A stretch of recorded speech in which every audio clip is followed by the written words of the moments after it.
Kindly sit down. Thank you for the courtesy.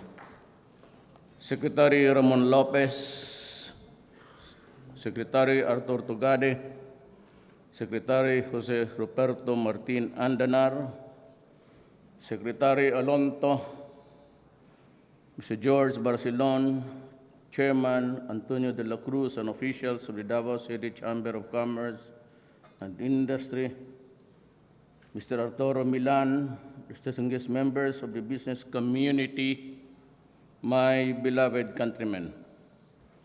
I have a two-page speech here. If you want to get rid of me, I'd be glad to step down. It's about 2 minutes. But there are so many intervening events in the lives of the Filipino today that would need to be mentioned sometimes. I would do away with this, but it's a good piece actually. In fairness to the guy who prepared for this speech. Sadya nila talaga to. Because I do not deliver speeches beyond 2-3 minutes. This has always been my habit since I was mayor for the longest time. When I make a speech, actually, it's a bit boring because you read it from the papers. But I usually request for a dialogue with the audience, not a speech, because I kind of just say the things that would strike the gray matter between the ears, kung ano lang maisip ko. Ang pinakabago is, I've been trying really to seek peace with everybody when I was just a few days in my office. Actually, the back channeling started even before my inauguration with the MNLF of the Muslim insurgency, with the NPAs and the New Democratic Front, and everybody else. And I said I was ready to talk with all except criminals and terrorists. There can never be a time, or there could never be a moment where I would be even willing to sit down for them for just a few minutes of chat. It's always for the benefit of all. I deal with crime, I said harshly, and that was my word when I was invited during the debates at the La Salle College of how I would deal with the terrorists and criminals. And, I've been a prosecutor, I've been a trial fiscal for almost 10 years. It comes naturally, not the persecution thing that they would love to rant, but it's actually a stickler for the rules so that we would have an orderly society. And Philippine politics, interference of government, corruption, and plain patronage, to a great extent, has been pulling us down. And it places it something like the way of life that we have now, 40%. Everything else, the other investments, but 40% of that from corruption, from patronage, and the long hours of following papers. Until now, I cannot really fathom how I would like to destroy government itself. If I had my way, I would, and reinvent something more than just not the powers. We can have less powers but more efficient organization. if there's an ideal setup that we can follow, I'd be glad to destroy government and put in place something of a bureaucratic authority that would move by itself automatically without the need of an authority there, an authority here, and even in Malacanang. I seem to just to magpipina ako eh. It's generating already the almost. I am also dissatisfied with government because even in Malacanang, lalo na yung mga tao, people who are following up for payments for something they have delivered to the government, something that they have sold to government, something which have done for the government for a price or for payment, whatever. Ang mga tao doon pinapabalik-balik. I keep on hearing, and even in Malacanang, mabutit nakikinig yung let's say kayo. Talagang asar ako sa inyo. First, there's a lady. Huwag kayong ano dyan. She is nothing to me, but she's just a friend. She kept on following. Bukas na yung cheque pagdating hininga ninyo ng BIR clearance. Then after that, so many things again. Ang publiko pabalik-balik.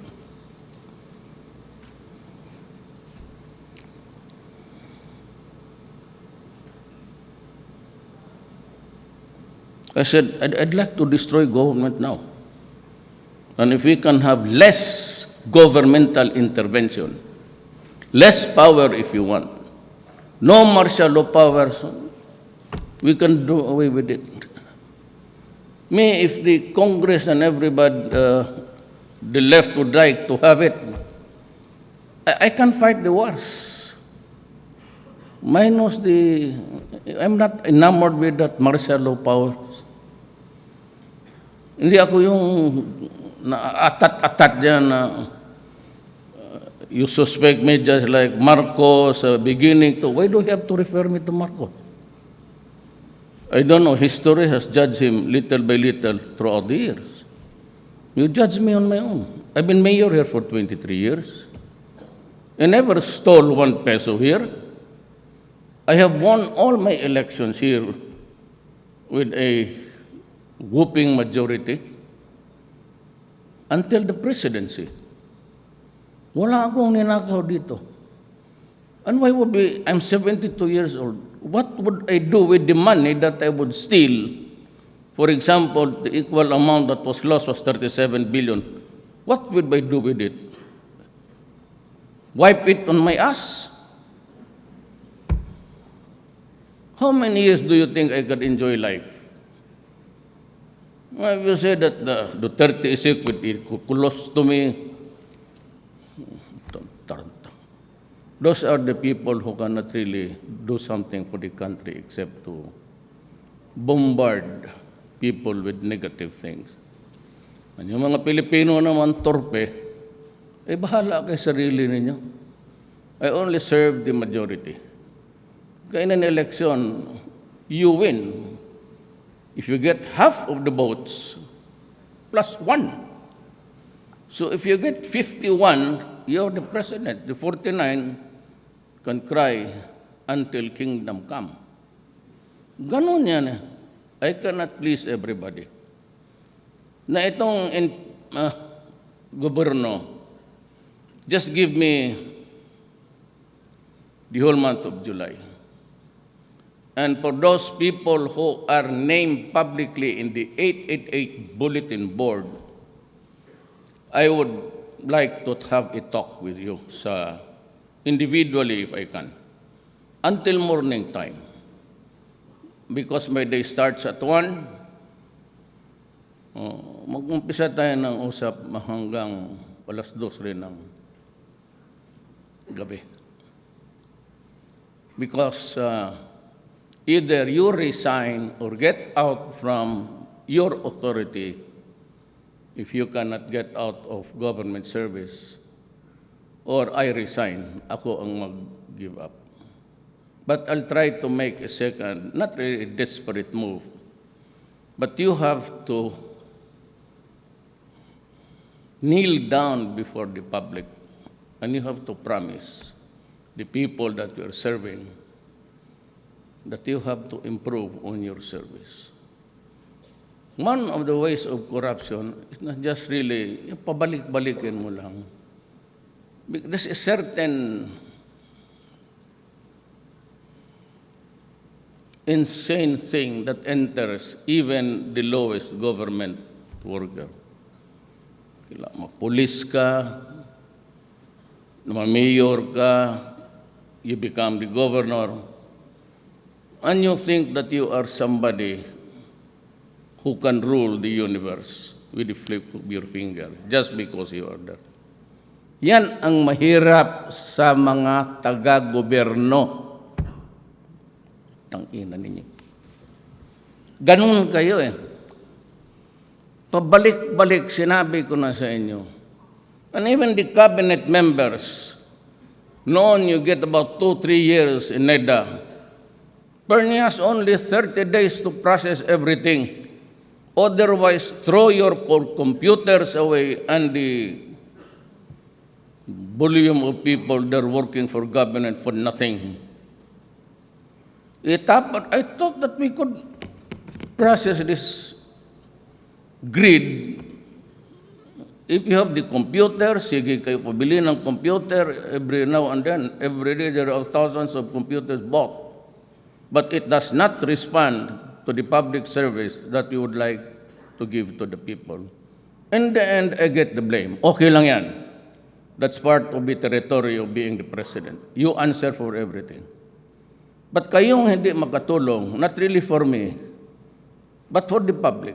I bleed for the public because traffic in Manila is horrendous.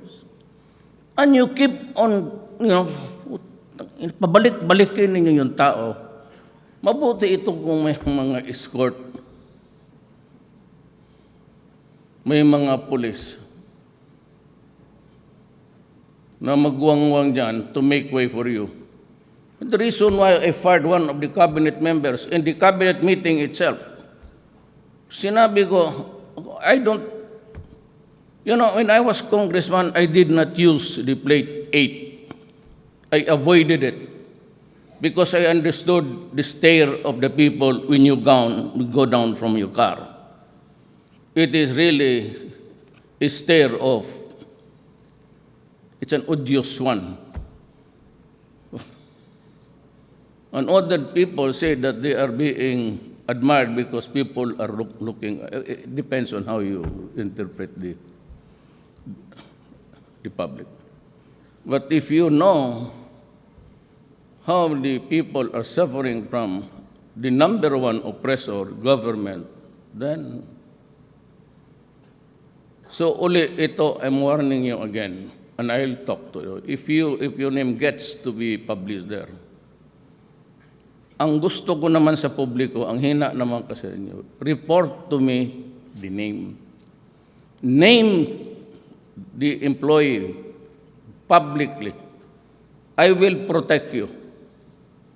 Gusto mo sipain, sampalin ko pa yung empleyado sa gobyerno na messing up with you. But you have to do your part. Now, I'm just a government employee for 1 year. Can I have your patience, everybody? Wag na lang yung left, pati yung mga sa politika, those who were displaced, those who were deprived of the power that they really crave for. I'm just 1 year, but I'm trying to do my best, the very best. I've been to all places. I have to be with the soldiers yesterday in Marawi, and that was my 3rd attempt to enter the territory. I was able to penetrate, but while we were having the briefing inside, and one of the, I almost heard about 16 explosions and the rat-tat of the rifles. Though we were guarded, because there were a lot of soldiers and heavy equipments in the periphery. But I have to do my part.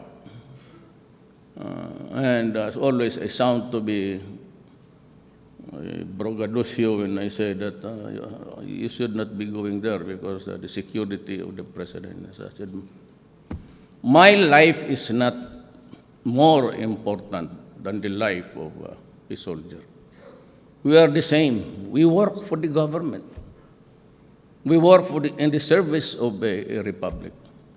Life, everybody dies. So, your life here in the field fighting for this nation is not less important than my life. So I have to come here during the war because you'd never see me during celebration time. It's better for me to talk to you now. You're pretty hard here, almost crawling around, but I said, I feel nice to be with you. Never mind about the dangers. You are here to die. So when I ask, I'm fan of hyperbole and sarcasm. Yan hindi ninyo nakuha. So when I was asked, why are you here in spite of the danger, I told the reporter, I came here to die. Because they are here to die, and I will match their fervor. I would like to die too. Any day is a good day to die. So what's the big deal? And itong Communist Party of the Philippines published yesterday that the NDF branded me as a bully. Correct. Tama ka dyan. 100%. I bully people who try to topple government and all the enemies of the state. That is my job, to bully you and to kill you, because there is a war going on between us and you. And you are killing my soldiers and policemen, so I bully you. And when the time comes, maybe I will kill you if I have the chance. And I'll give you the pleasure of doing it to me. Kaya tinatakot lang kasi nyo, will go to war, salubungin mo you meet the soldiers and the fields and kill them. And my convoy was to go there because it's more dangerous to go in by air because matamaan ka ng 50 caliber at kung matamaan yan, if it hits the tank, it explodes. And it's, do not be offended. It's party time for the yellow to go to the streets and shout. That's always, you are ruled by destiny. This is your time, so slow down a bit. Nobody believes in you. It's my time to be president, but tomorrow, it's destiny. That's why so many things about foretelling in the future. It's always destiny. I became president because of destiny. Nobody supported me. I could only count 1 or 2 congressmen. Of course, one is Nograles, who happens to be the congressman of the 1st district, and besides, he is I don't like his father, but he's my nephew, because the mother is my cousin.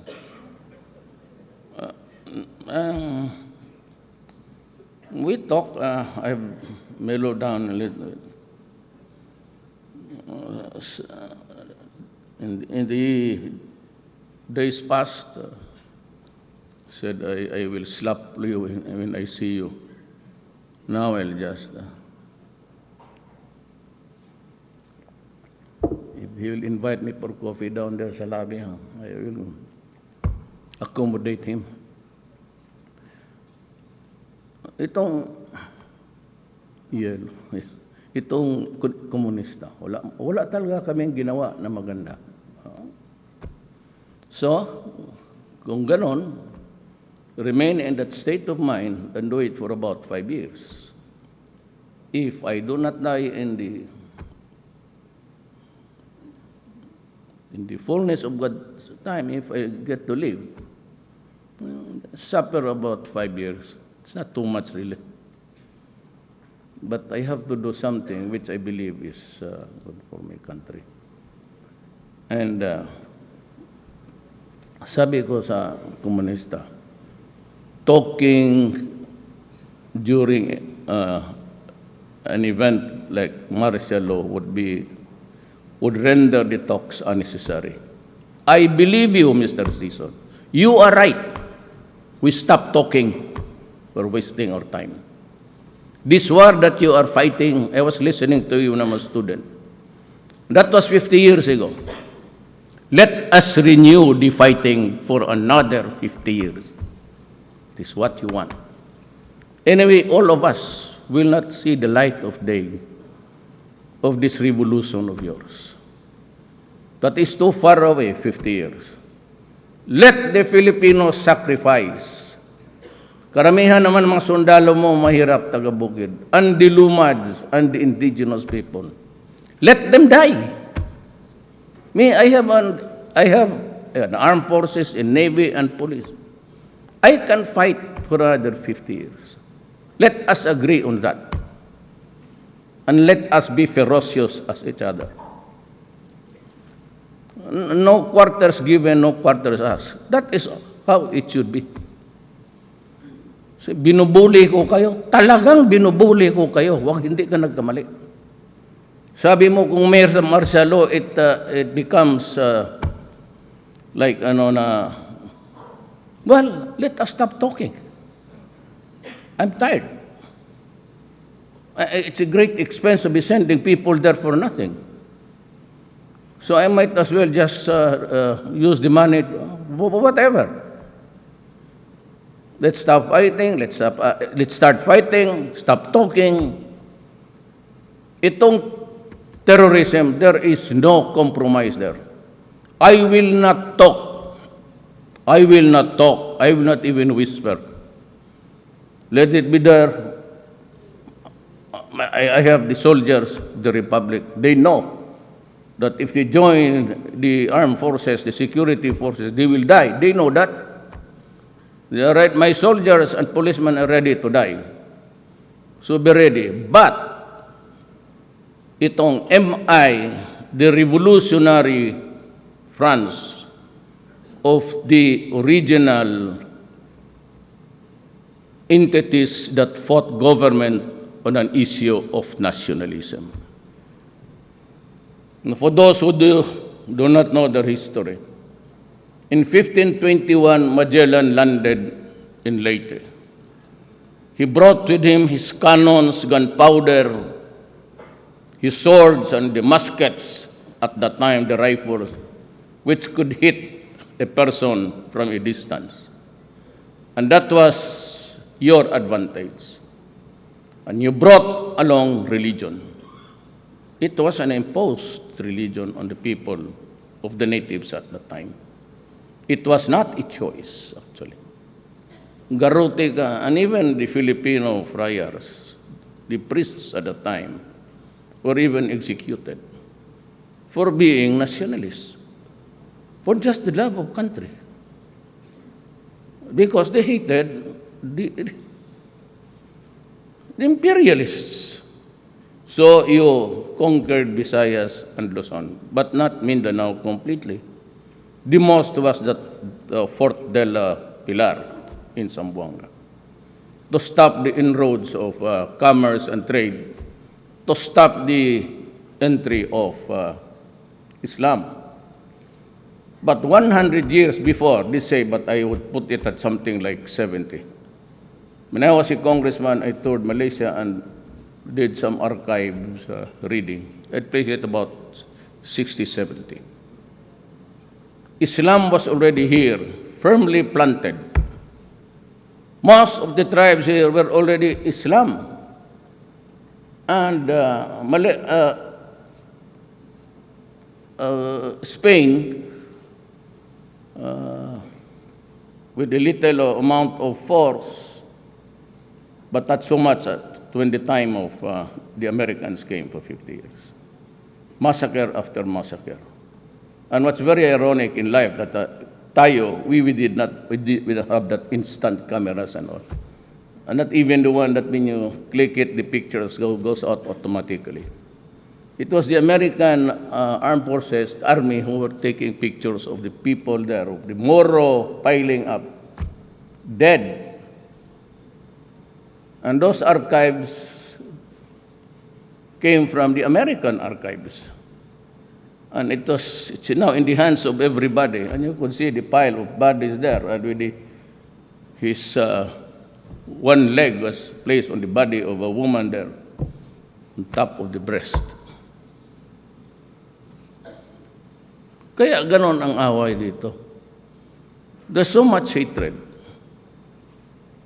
And they perceive this government as an extension of the first imperial government of Spain and a series of succession from Spain to America to the one of the 1935 and the 1946 Republic.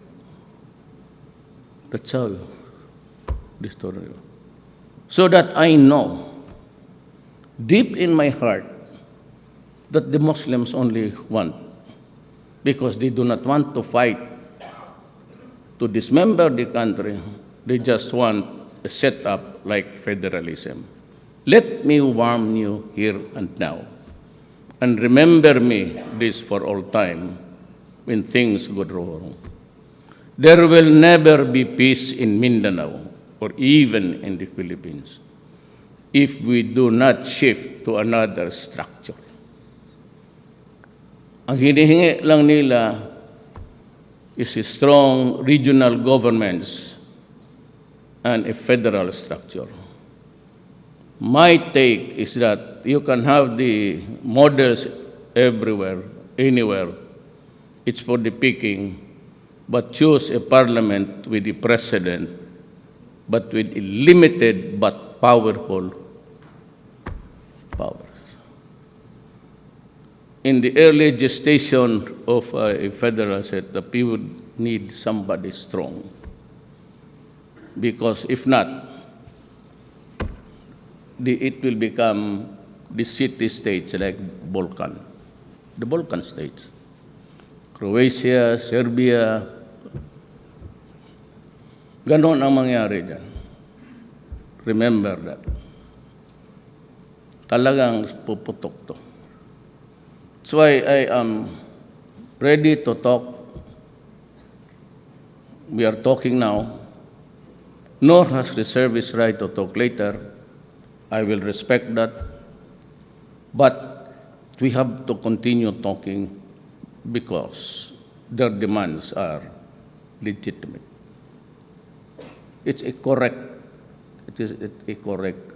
to an injustice. Ayan ang importante diyang malaman ninyo. We have to correct an injustice. Hulo was never occupied by anybody. It was only up to Zamboanga. No American, no Spaniard ever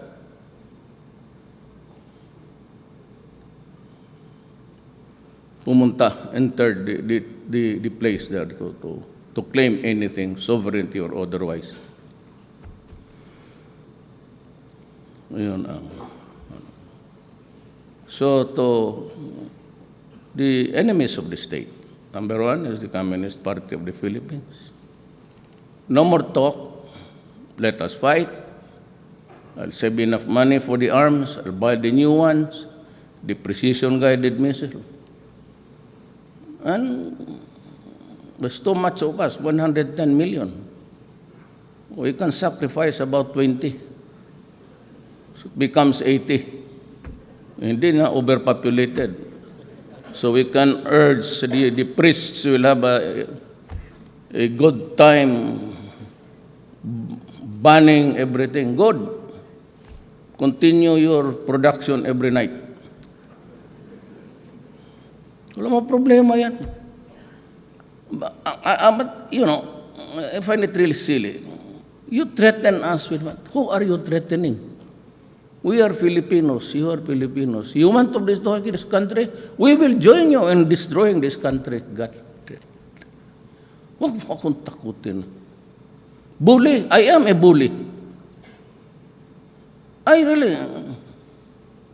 Itong classmate ko man si Tugade. You ask him how I shot a fellow in San Beda. Bukod talagang bully ako. Can ask him. May binaril ako sa ulob ng San Beda, dyan sa koridor. Why? Because I'm a bully. But he was our valedictorian. I was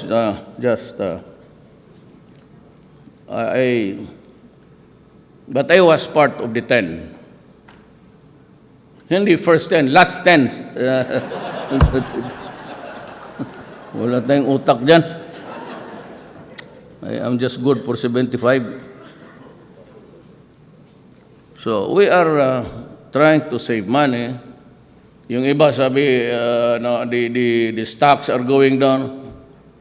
Wala akong pakialam dyan until I see the fellow there working in the factory and the lands dito sa Mindanao green. Now I will, maunahan ko na kayo. This is a policy. I will call all the stakeholders in the mining industry. The militants and the communists and all, for people who are under the influence of the left, they will be marching tomorrow and magsuna. Kung gusto ninyo, I'm inviting the left to do just the talking and I'll just sit there and hear you out. Total, alaman namin sa gobyerno what's wrong and what ails the system. Alam namin yan. So, okay lang. You can demonstrate there until, do not ask for a permit for 2 days only. I'm giving you 1 month. Stay there 1 month. Wala akong, you want to mess up with the traffic, then create a horrendous traffic. If it's flagellation for the Filipino time, sige, go ahead, be my guest. No problem with me. Total, alam man ng tao. But itong sa mining, medyo hindi tayo nakakaintindihan dito. I have always supported Gina because she was really an environmentalist. Medyo sumobra lang, but I'd like to tell you frankly, we would come up with new legislation because Bebot Alvarez, the speaker, hates mining. And he comes from a mining town. We have to go into not even a compromise. We have to rearrange everything here. I will call all the mining people and Gina Lopez and company and the militants on the other side. But only those who behave in Malacanang. I was viewing Ted Filon's expose sa mining.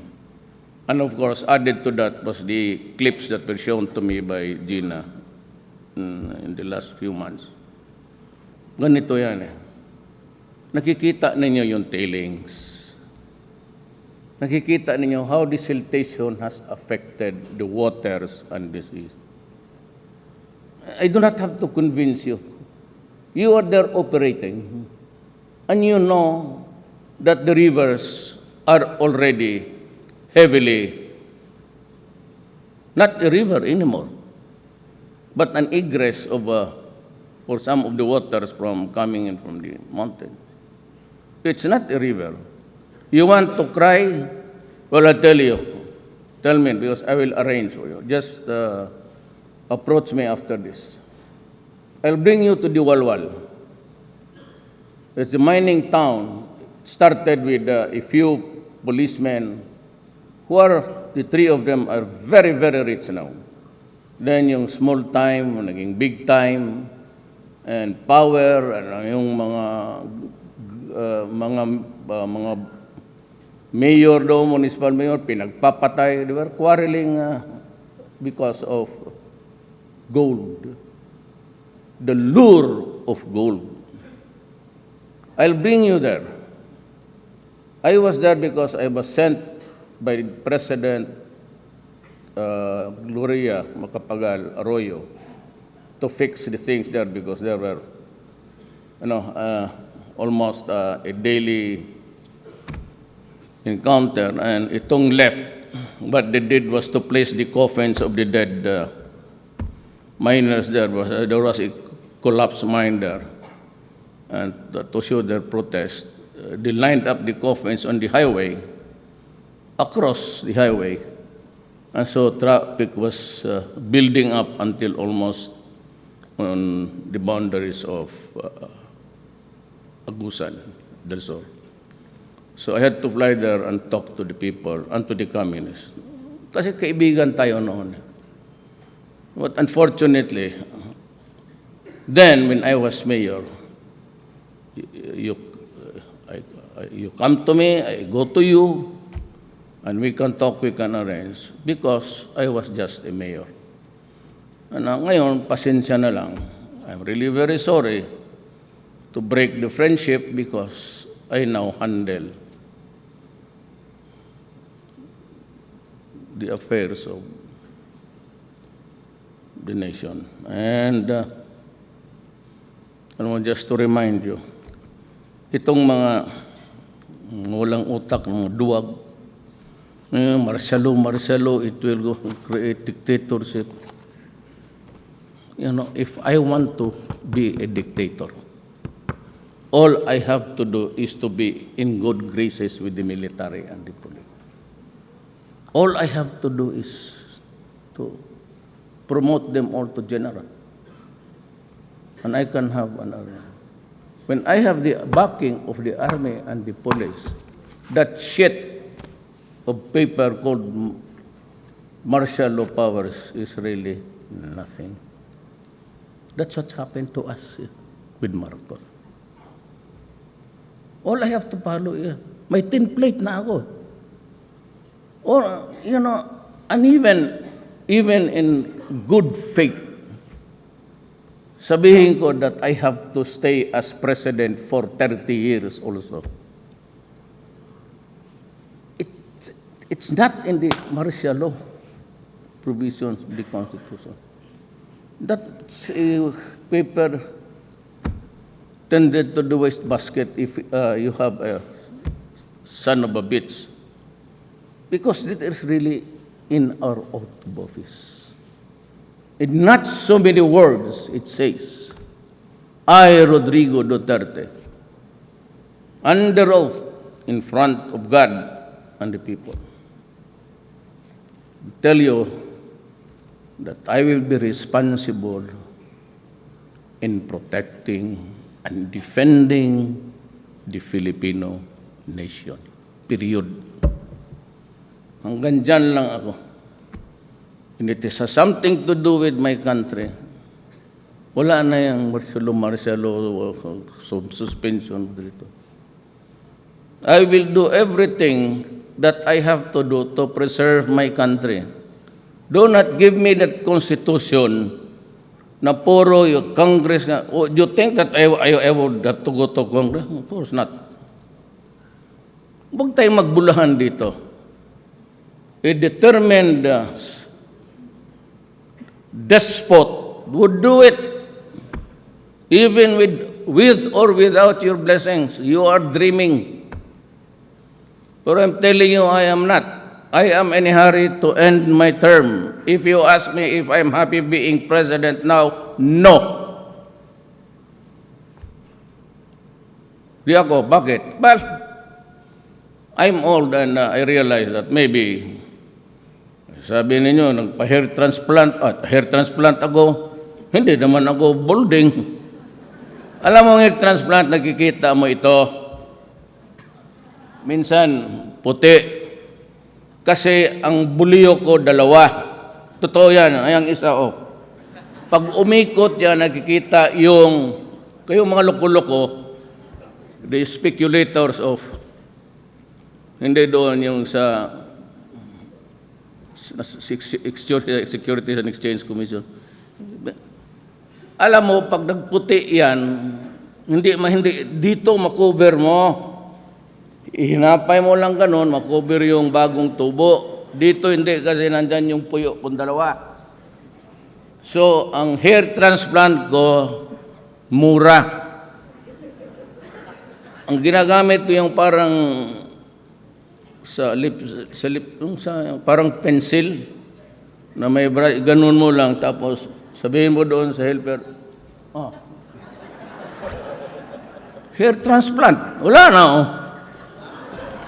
O tignan mo kapon yung footage sa Marawi, di ba puti?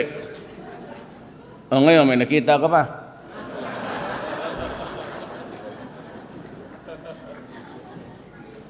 Bugokski. Kaya wala talang. Sino naman pagwapuhin ko? May magsasagot kaya sa akin, 72. Lalo na yung mga babae, alam na nila yan. 72 is the age of not even the diminishing return. It's, the age of flat line down there. Ba't magpagwapo-gwapo ka ba? Siyempre, maligo ko lang. Hanggang ngayon, wala nga akong medyas. Oh.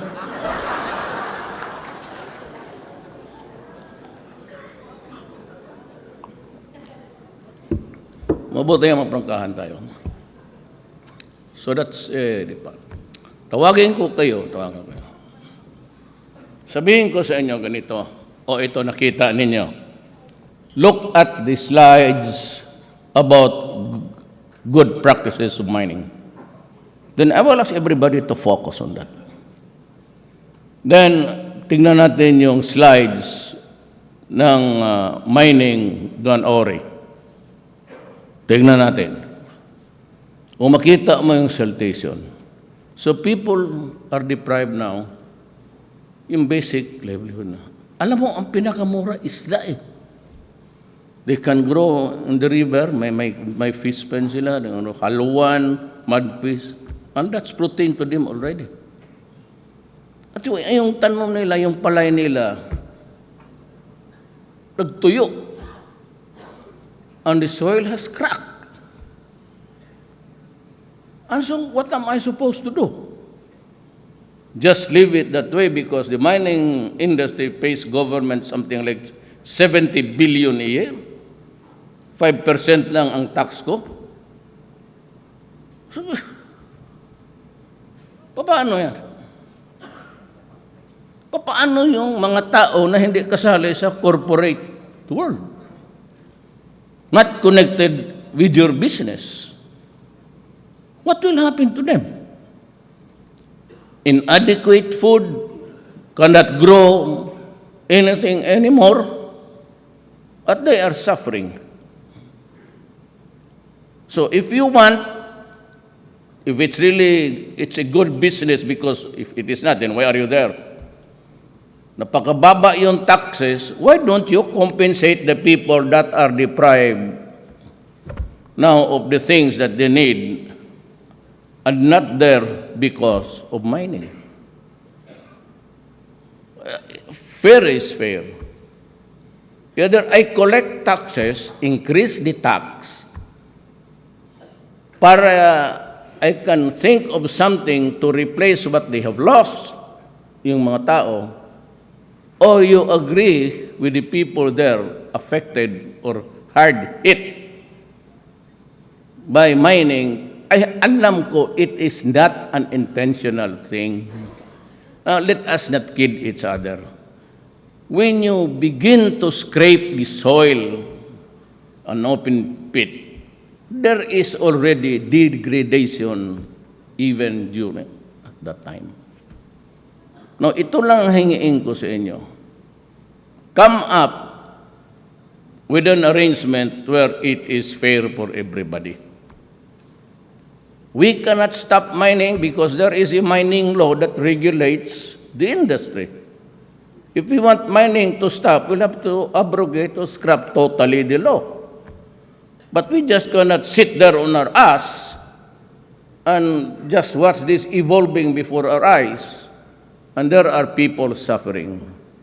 Good mining means no people are really in pain. So that should be the equation. Good mining equals there is no agony on the people. Otherwise, I will have to think about something. Kaya kayong magkikinig dyan, buong Pilipinas, just give us time. It is not easy to adjust. Isang taon lang. Anyway, I have 5 years. Give me the years that are allotted to me by the Constitution to craft the things that you need. Hindi yan basta yung left na ora-ora. Contractualization. I told you, it is good that at the beginning of the project, there must be a clear understanding of what's going to happen.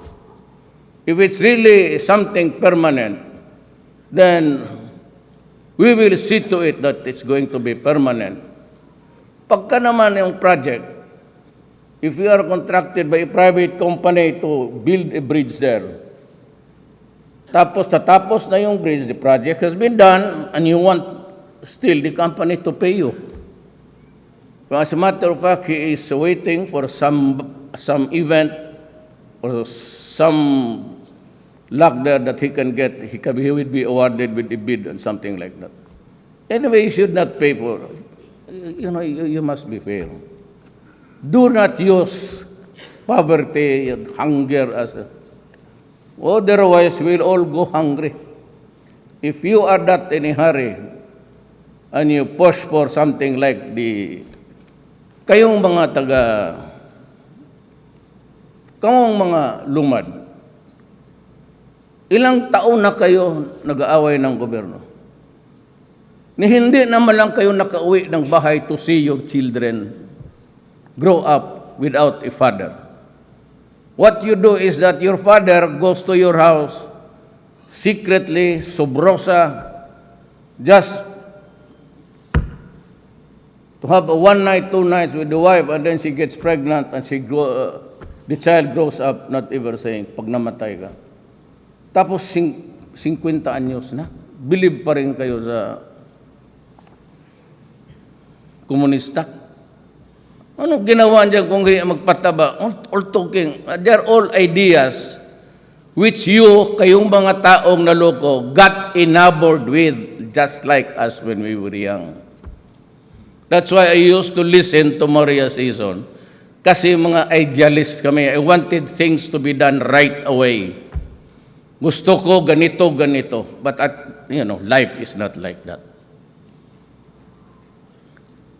And you cannot, sa totoo lang, and you cannot even call God to help you. That's the strangest thing in this universe. Na gusto ninyong madalian, ni ang Diyos nga, hindi mo mapatawag na sabihin mo, Diyos ko, ikaw mo yung pinaka. Bigay mo sa akin namin ito lahat. Tapos ang gobyerno pa. And here is an ISIS. It's an ideology of a vacuum which has nothing to give to its fellow men except to kill and to destroy. I'm pointing out the radical ideas because if we go into extremism na yan dito sa atin kung magrevolusyon kayo, hindi man mamatay si Season. Season is dying. because he has got trouble in his stomach. And the Norwegian government ayaw na magbayad sa hospital niya. At saka yung mga yan, hindi na magtagal yan. Sinong maiwan kayo? Dito, lumipat kayo sa gobyerno. Punta kayo sa police. I will make you soldiers tomorrow. Just like the soldiers here. Gawin ko kayong sundalo. I'll give you a place to stay right away. Just give me about 2 months. Bigyan ko kayong trabaho. Dalhin niyo yung baril dito. Walang mangyari. Patayin mo lang ito. Wala, ilang taon na. Ilang presidente ba? Kung ayaw ninyong maniwala sa akin, then prepare for another 50 years. Ako lang ang presidente na pumapasok sa teritoryo ninyo. That's why we are friends. That's why I can ask you to release a hostage. Ang kayo naman, pag may nahuli dito, at sabi ninyo na importante yan, is one of the senior leaders of the party, I call the ISAP. Release mo yan. Sir, wala ito, big cuts tayo. Walang big cuts dito. Ang big cuts dito is the piece that we will work to hammer out something which is, yun ang big piece. Kaya ako noong ilang nahuli na, release mo yan. Wala mong kwenta yan. Ano bang ideology niyan? Si Karl Marx? O ideology lang yung nahingi. No? They're into revolutionary tax. Ayaw ninyong mag-iba. Once I said, stop fighting, stop revolutionary tax. Ayaw ninyo, di wala. What is your... You're funding your revolution with what? With the blood money of the people. Kung sabihin ninyo yung mga rich, bakit doon sa probinsya, pati yung bahay-bahay binibigay, hinihigaan ninyo ng purganta? Anak, putang inang bulahan pa ninyo ako.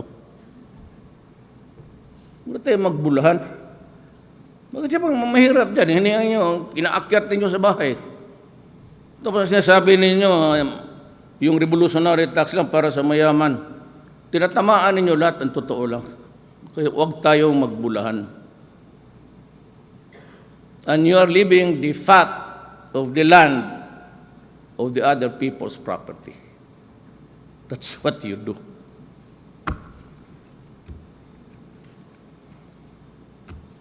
So, I think I'd like to now address myself to the businessmen and the stakeholders here, whatever endeavor you are in.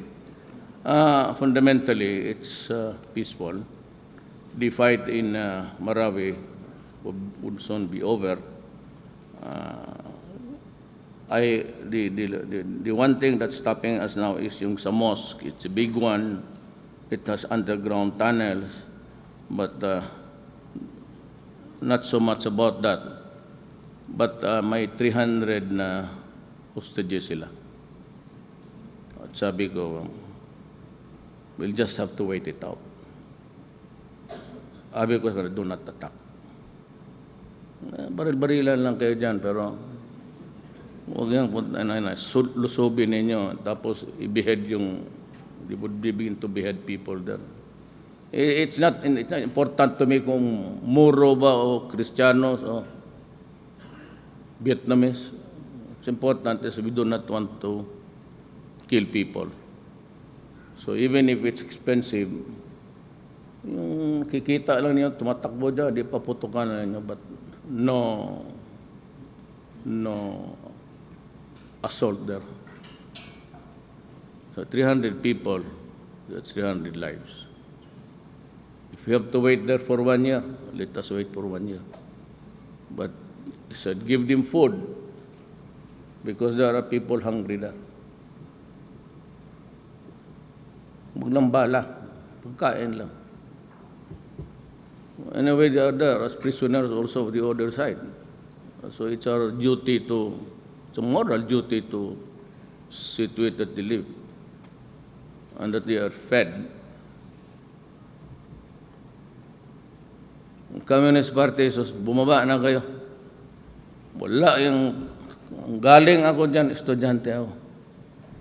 Yung lahat ng nabasa nila, they translated it into overt acts. And so, look what happened. Yung sa libro binasa na kasi Karl Marx, they put it into practice dito sa Pilipinas, yung ating bayan pa. So pinahirapan tayo in the name of revolutionary to improve the people kung ano-anong pinagdadala. Bully. I am a bully. Lalo na enemies of the state. I am really a bully. Estudyante pa, bully na rin talaga ako. Tana mo, magka-diferensya lang kami ng konti dyan sa classroom. Nahanong ko kaya yung barila. Barila lang tayo, gusto mo? Ganon talaga ako. I've been known for that. And even when I was pero sabi niyo na ako mag-ambush that I do ambush is that. It's not my practice. Ako nagpatay kay Palak. You know, when I do not like you, you know, all of Davao, I go to you and challenge you directly. Whether you are the secretary of DILG, kagay Santos noon, hinamon ko yan dyan sa Apobyo. With all his Marines, sinabi ko, putang ina ka, bumunot ka. And all others. Ganon ako, hindi ako yung mag-ambos-ambos. Style duwag yan. Even some military and policemen. Karamihan ito, police. When I do not like them, they talk back as if they are talking to, putang, gusto mo? Hindi ako nagyayabang. Kasi drama lang yan. Ang problema kung bumunot, naloko na. Salamat po.